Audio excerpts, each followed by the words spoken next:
Yes, there will be baseball. After a 99-day lockout, we now have a complete 162-game schedule starting with opening day on April 7th. To celebrate the return of baseball, we want to do a wow promotion, so here we go. The first 50 customers will get the full season of MLB, including the playoffs, for just over $3 per day. How much of a wow is this? MLB through the All-Star break is priced at $7.95, and through the World Series is priced at $1,095. But the first 50 customers can get MLB through the World Series for $6.99. No coupon is needed, and this comes out to just over $3 per day. Once we hit 50 redemptions, the super early bird discount will come down, and the lowest possible price to lock in baseball will no longer be available. So act fast before you get shut out on our biggest price drop ever.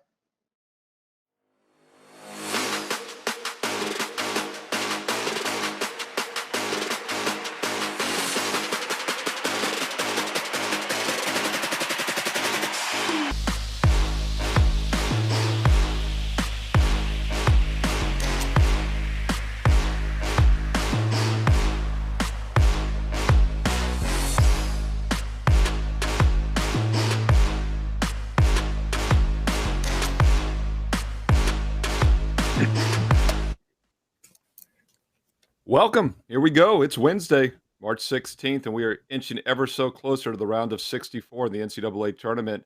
I'm Steve Merrill, filling in for Joe Raineri, who is en route to Las Vegas to join the Wager Talk crew for the rest of the week.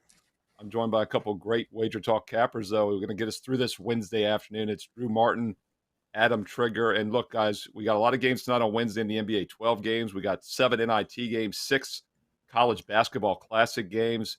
But more importantly, we got 16 NCAA tournament games tomorrow on Thursday, starting in the daytime all the way through the night. We're going to look at 3 of those for you in depth here on the show today.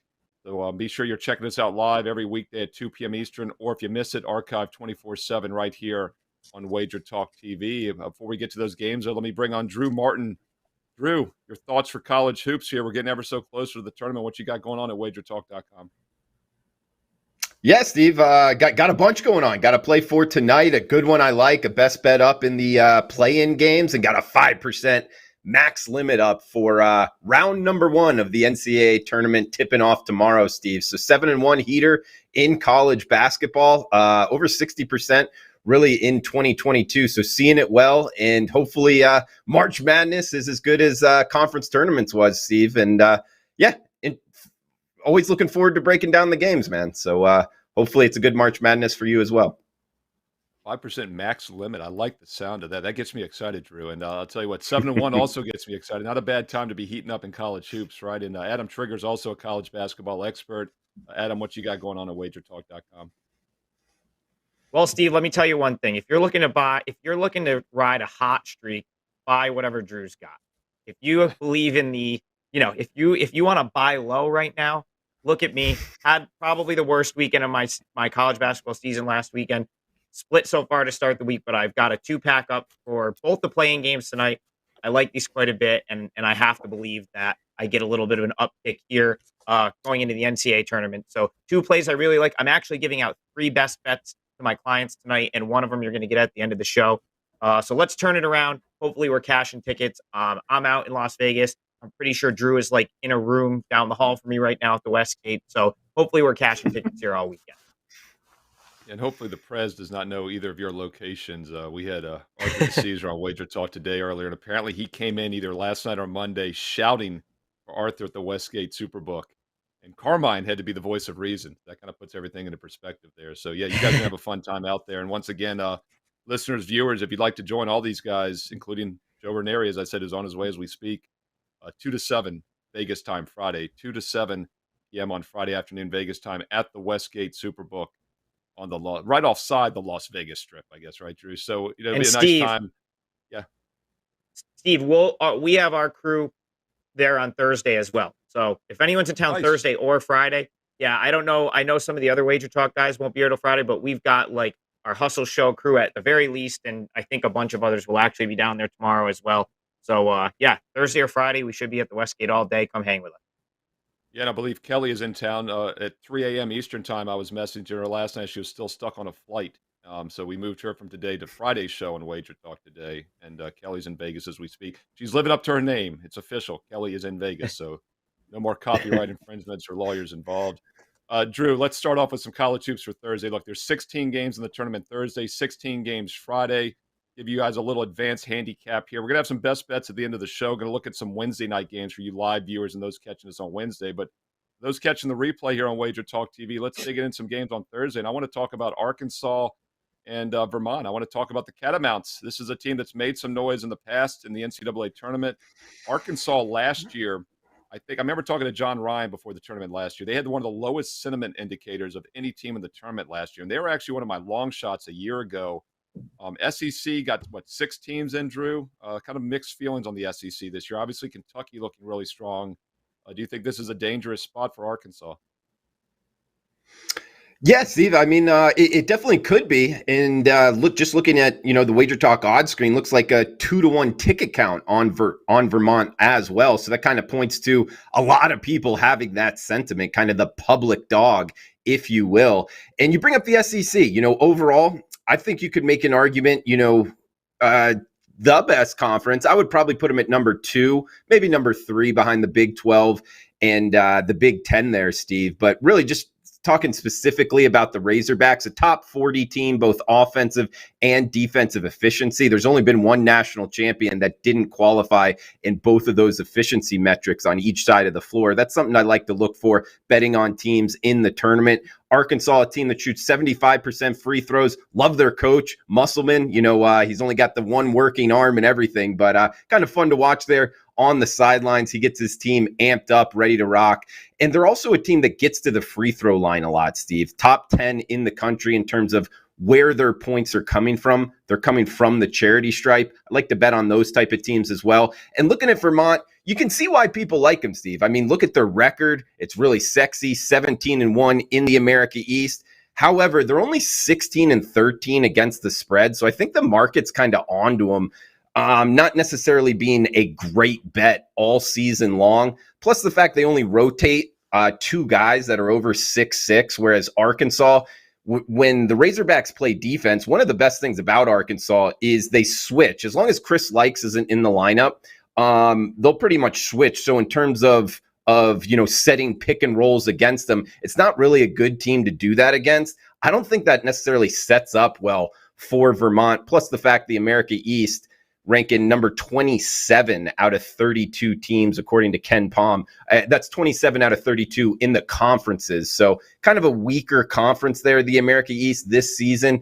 Only the second best team was only 4 games over 500. So there wasn't a whole lot of top end competition there for Vermont. Hey, it's a good record overall, kind of a sexy underdog play here. I'll probably actually look on the other side though, kind of kick that to the other side and take the underpriced Arkansas Razorbacks in this matchup, Steve. Yeah, Adam Trigger, Drew brings up a point about some public love for Vermont, and this is something we see a lot in the tournament in general. These competitive underdogs get a lot of public love, and obviously the public normally looks at the favorite in the regular season in all sports. Is this line too short at this point, Adam? I mean, it opened as high as 6.5, and now it's down to 5. I mean, Arkansas, in a basic straight-up win situation almost here as the higher seed. Yeah, well, just to answer your first question first, yeah, I think the line is too short. I've loved Arkansas for weeks now. Drew and I do a show that's on in a little bit on Wednesday nights. I gave them out at 80-1 to win the whole thing a couple weeks ago. That dropped considerably. I think it's back up to like 60-1. I'm not thrilled about this matchup for them because I do think there's some merit to the Vermont love. Most notably, Vermont is definitely going to do what Arkansas does not want them to do, which is slow the game down, play in the half court. They're a veteran team, and they're not going. I don't see Vermont getting sucked in to trying to sprint up and down the court with Arkansas. So that I think will be a little bit of a challenge for Arkansas. And Arkansas does struggle to defend the 3-point shooter, defend the perimeter, and Vermont can knock down shots. They hit threes at a high percentage, and they are 5th nationally in field goal percentage. So those are the concerns for me in terms of like backing Arkansas on this spot. But I do agree with a lot of what Drew said. First of all, I'm up here in America East country. University at Albany is an America East school. That conference is not good. So I think you really have to take some of Vermont's numbers with a grain of salt. because I don't have that conference rated. I have them rated as one of the worst conferences in the league. And then the other thing that would be a concern, you go back to Vermont's there's 2 games they played. I remember I had a best bet on Vermont earlier this year against Providence, and Vermont got dominated from start to finish. And they blew a lead against Maryland, which is kind of like the most comparable things we have to the athleticism that Arkansas is going to have. And I think we would all kind of agree that Arkansas athleticism is probably superior to a Providence or a Maryland. So interesting game here. I don't know if I'll get to the window laying points with Arkansas. I'll probably root for Drew Martin bets and root for my Arkansas future. But yeah, line it's too low for me to take Vermont. I don't know if I love the matchup enough to make it a best bet, but I just can't see Arkansas going out in this spot. Yeah, and by the way, last year, as I mentioned, Arkansas was one of my long shots in my bracket for people. They were 65-1 last year, and they were getting no public love. So we'll see if maybe I was a year early on that call. I'm not as bullish on them this year, guys. I'll be honest with you. I do like the SEC, Drew, as you said. Arkansas is not my long shot. I actually just put my bracket out overnight at WagerTalk.com, and I do have an SEC long shot national title pick included in there, but it's not the Razorbacks. People would like to get that. Check it out. And by the way, use promo code. I gave this out earlier. Get it for $9.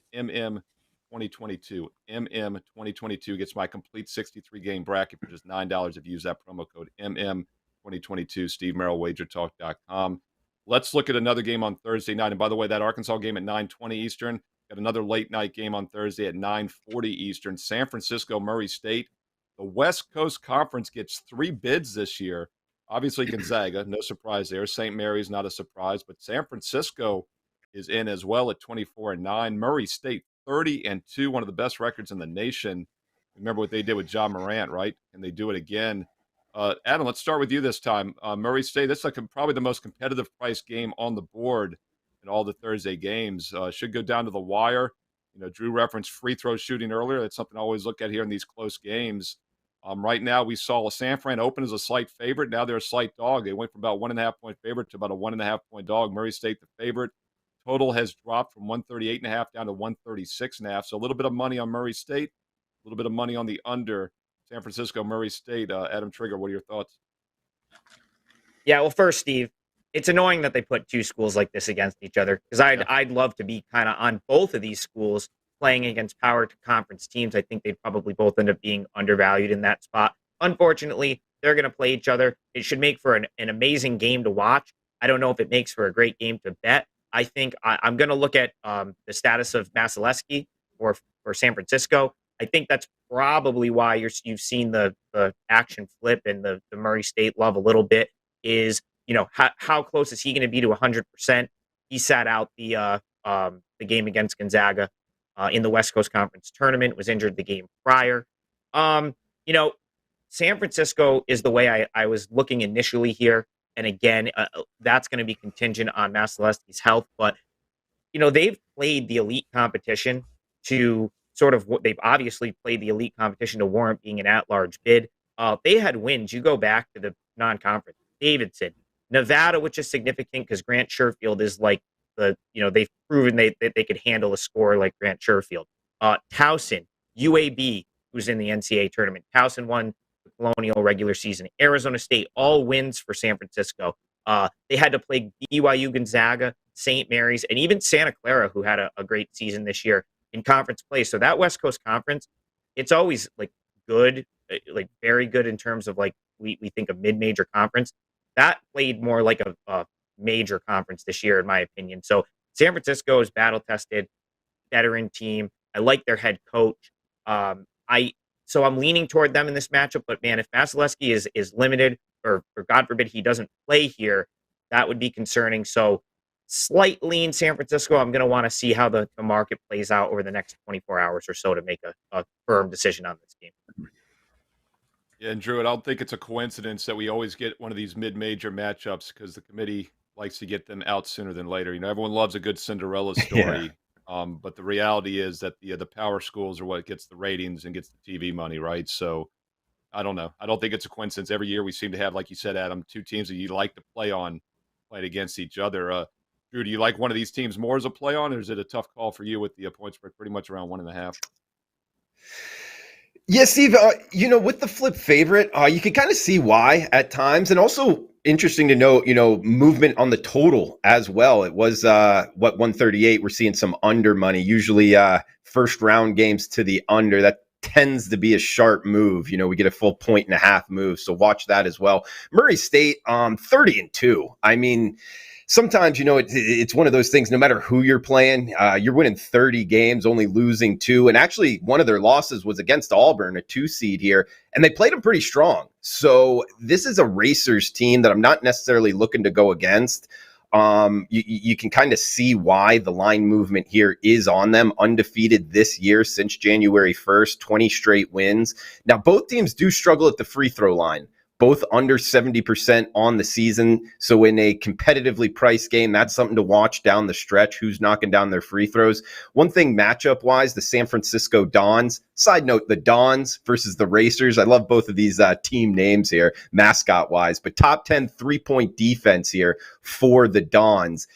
Going up against Murray State, that's going to be important. Actually, I think that comes to fruition. Now, watch the injury report, like Trig was talking about, pointing towards San Francisco. Look, overall, very difficult handicap for me, Merrill. I don't necessarily love one side. I mean, if you made me pick it, I would probably go with Murray State, kind of the hot hand here, plus the fact injury questions on the Don side of things. But even more so, I agree with this total move, 1.5 towards the under. Watch for those. Those are usually sharp. So in the late night action here on Thursday, I'd probably go with the under. If you need a sidewise, give me the Racers, Steve.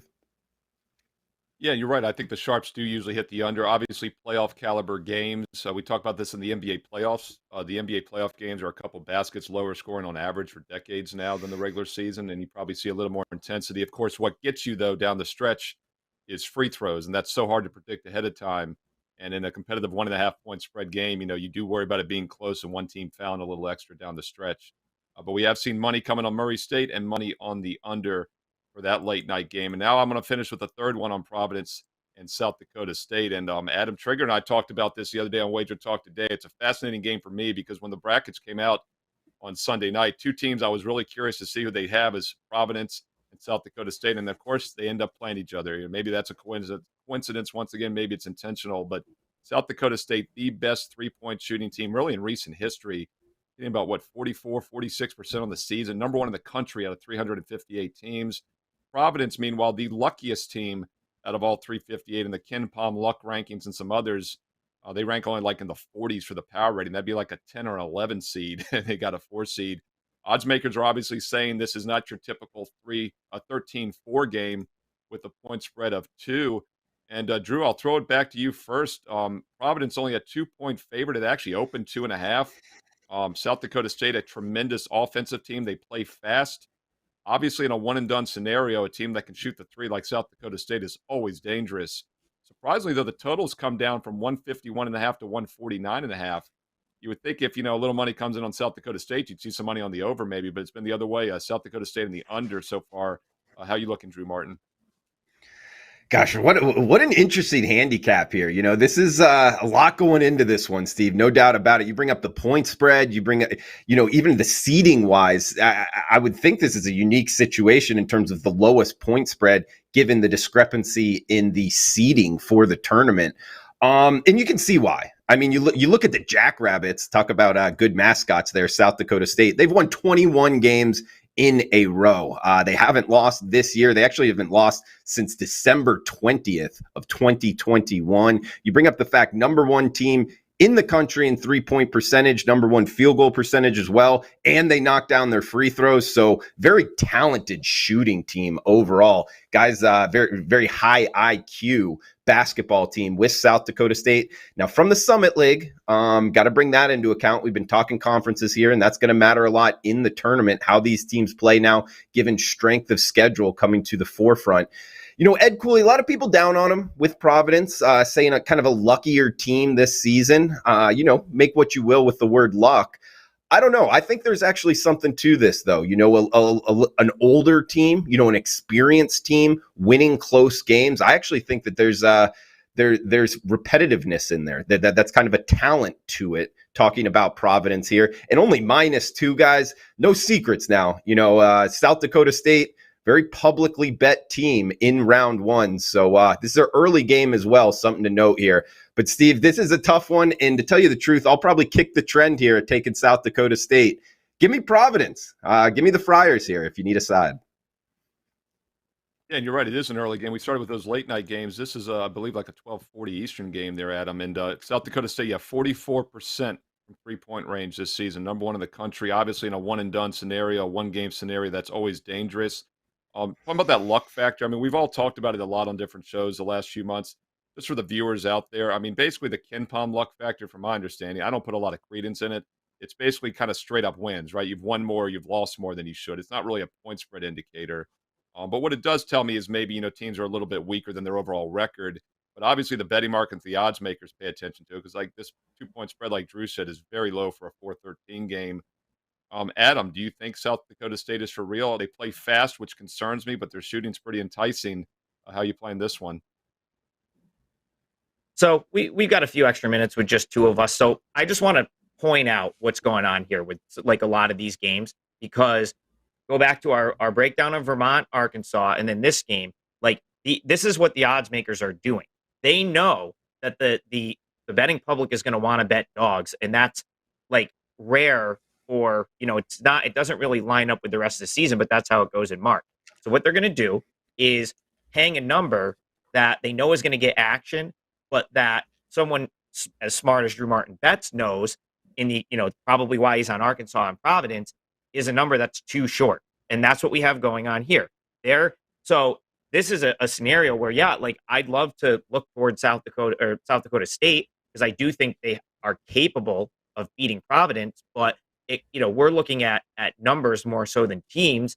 And I don't know that South Dakota State at +2 is really a good bet here. You have to look at, so what South Dakota State, they shoot the lights out, obviously, but they play through Douglas Wilson, who's their leading scorer.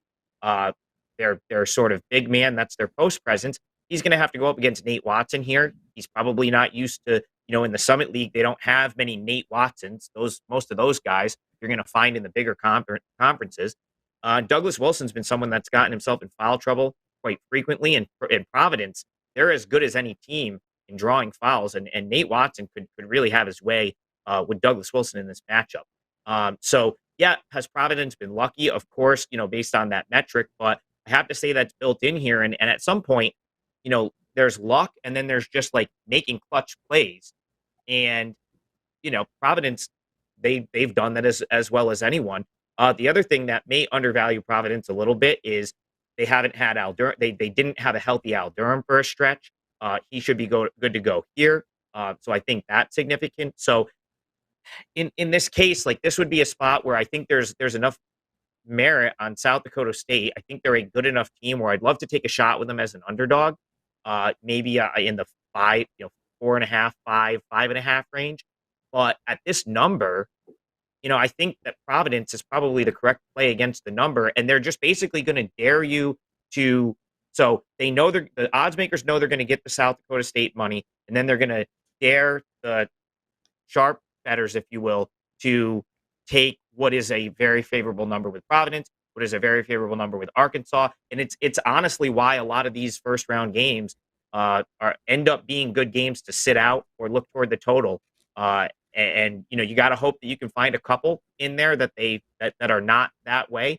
And it should help you thin out your action for the first couple days if you can kind of spot these scenarios like this one and say, okay, I just don't know if I'm getting the right price to back South Dakota State here, or maybe I want to jump in with Providence because I'm probably getting a good number. Yeah, Steve. Another reason I thought. Yeah. Steve, sorry to jump in, but I thought Trig made a great point in terms of, sometimes the market here getting a little bit too cute. -2 here for Providence. If you're betting South Dakota State, look, they might be the right side. They could win this game outright. But the fact is, you got to go back to what is the number. Bet numbers, not teams, that kind of sentiment. Looking at Arkansas, looking at Providence here. And the fact, I left out one thing, actually two things here. A lot of people are going to look at that game that they lost against Creighton. They only shot 12% from 3-point range. So, put that up to their normal kind of percentages from beyond the 3-point line, 34%. And that game is a lot different. That was the last game out. I think bettors are kind of remembering that a lot. This is a team that was within 2 possessions both times against Villanova. We can see where Villanova is seated. So they've gone up against really good competition. South Dakota State, not so much. Look, I know a lot of people out there, Steve, liking the Jackrabbits. They're a sexy pick. They could win it outright. I just think that there's a lot here riding for Providence that a lot of people aren't talking about, plus the fact they actually defend the 3-point line very well. 3-point defense is something I like to look at, Steve, because everybody focusing on 3-point offense, and it is the number 1 3-point shooting team in the country. Talking about the Jackrabbits here, I think 3-point defense is riding a little bit under the radar as well, looking towards Providence. Yeah, Providence allows 31% shooting from beyond the arc against teams that averaged about 34. Obviously, that's tougher competition. So that 34 is probably 37 in the Summit League. And then if you look at South Dakota State, yes, they shot 44.5, almost 45%. Their opponents gave up 36% on average, and those were weaker opponents on top of that, like you're saying, Drew. So I think that's the trickiest thing here is how much do you give extra points to Providence for that much tougher schedule? How much do you penalize South Dakota State? And that's what's tricky about the NCAA tournament. And one other thing you brought up, I'm glad you brought up that blowout loss. I should have mentioned that earlier. As I said, Providence is a team the Sharps were fading because they were lucky. But, boy, that blowout loss, I think, if anything's a positive for Providence because, first of all, it's going to have them focused. And then, as you said, that probably took a basket off the point spread. And it does seem almost like this is a little bit too public. And we always get a little nervous, when we see a very public underdog, especially as a 13 seed getting only 2 points. I'm actually, right after this show, guys, I'm going to record my Fade the Public college basketball style. So I'm going to talk more about this game. So some good insight from you guys I'm going to include as well, because this was the one that jumped out to me of all the games that we have a real public dog here. 13 seed getting only 2 points. South Dakota State, Providence, 12:40 Eastern. You don't have to wait long on Thursday afternoon to find out the result on this one. And guys, let's do it. Let's get to some best bets. If you like one of these better than others, if you want to get to a game on Wednesday night, I'm going to give out a Wednesday night play. The gold sheet is as well. But before we do so, quick reminder, March Madness is here, right? You can get that $199 special for any and all cappers at WagerTalk.com. That gets you every college play, every tournament play, NIT, college basketball tournament, everything for $199 through April 4th. Or if you want to start a little slower, build your bankroll, get the next 7 days for $69. That's a tremendous offer, as you're going to get these next 2 rounds at 7 days for $69. Whether it's Drew Martin, Adam Trigger, Steve Merrill, or any capper, WagerTalk.com. No promo code needed for those college basketball specials. And Drew, let's start it off. Best bet. Where are you looking in College Hoops for a free play for the show? Woo, Pig Suey, Arkansas Razorbacks. We talked about it at the top, Steve. -4.5 is available out there in Las Vegas at Caesars. -5 widely available. So not sure what you guys will give me, but 4.5 is the number I got personally. 75% from the line.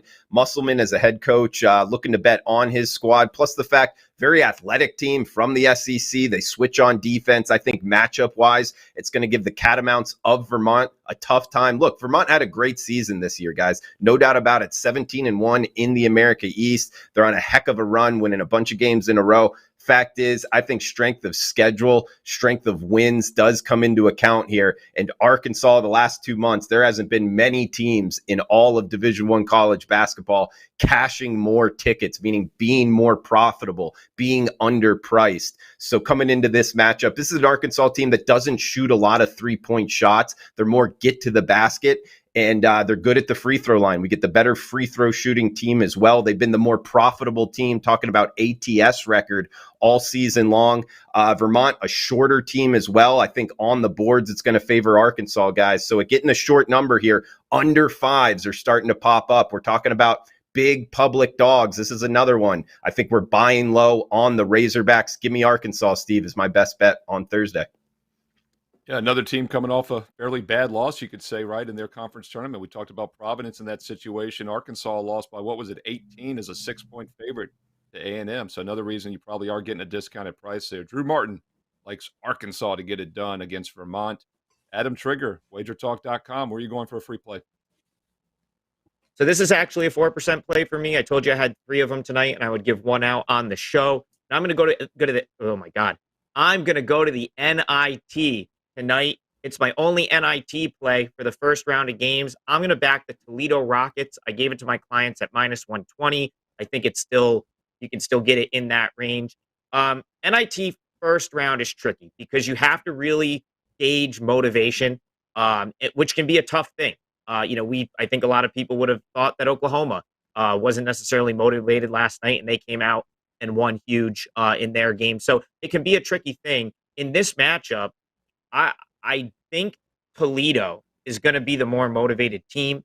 I know that it's disappointing for Toledo that they're not in the NCAA tournament because they probably thought with the season they amassed, that they probably thought they were good enough to be there. But the reality is, out of their conference, they probably had to win that conference tournament to have a realistic chance. Dayton, on the other hand, seeing their name on the first four outline, I think for them, they might have been sitting there saying had Richmond not won that game, maybe we're in. Had we not blown that lead to Richmond, maybe we're in.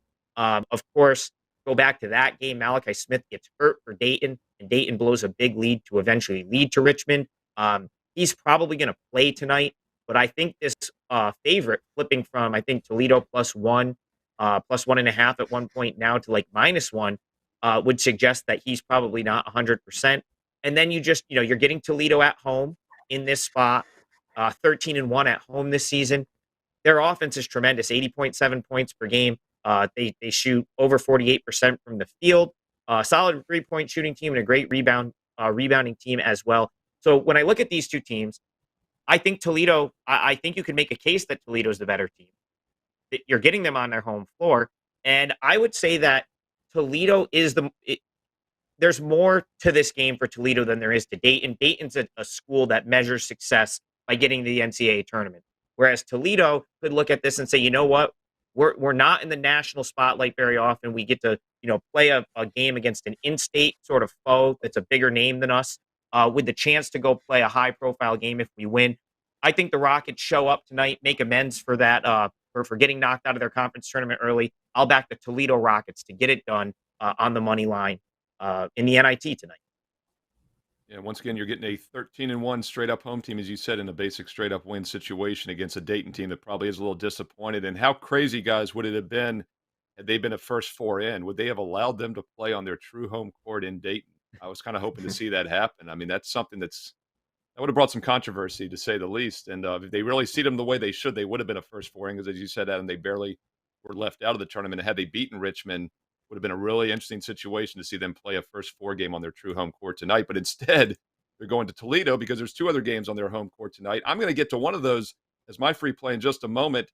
But first, let's talk about the Gold Sheet, goldsheet.com, also at wagertalk.com. And the Gold Sheet likes the Iona Gales. I feel like Adam should be doing this discussion right now because this is in his neck of the woods.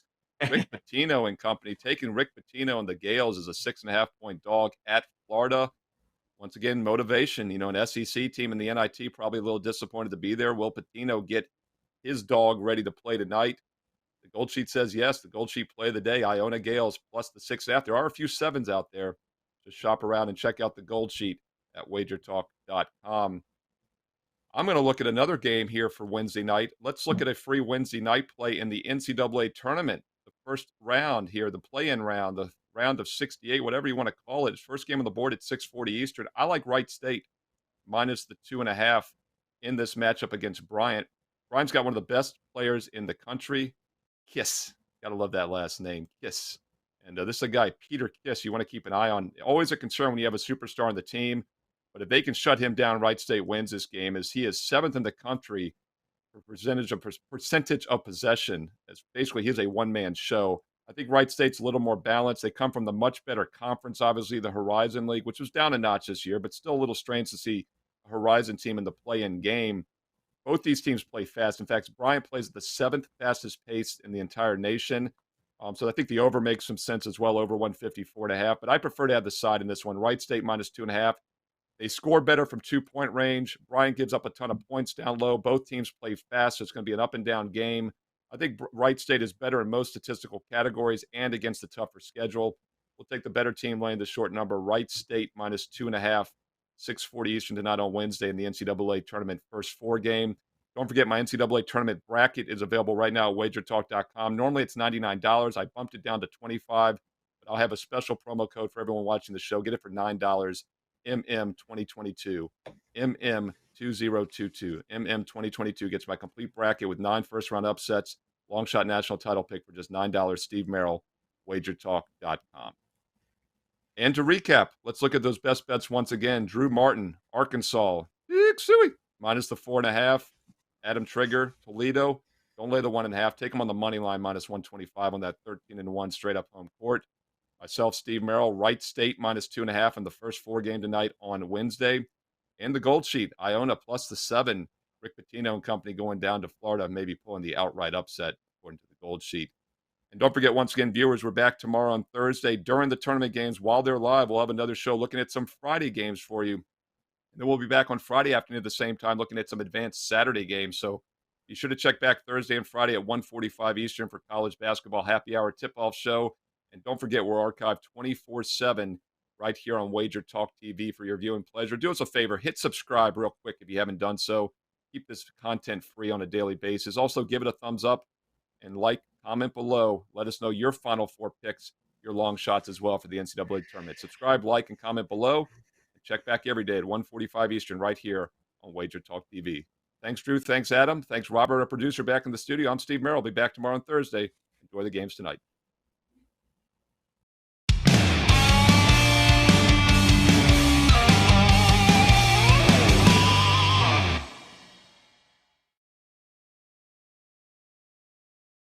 Yes, there will be baseball. After a 99-day lockout, we now have a complete 162-game schedule starting with opening day on April 7th.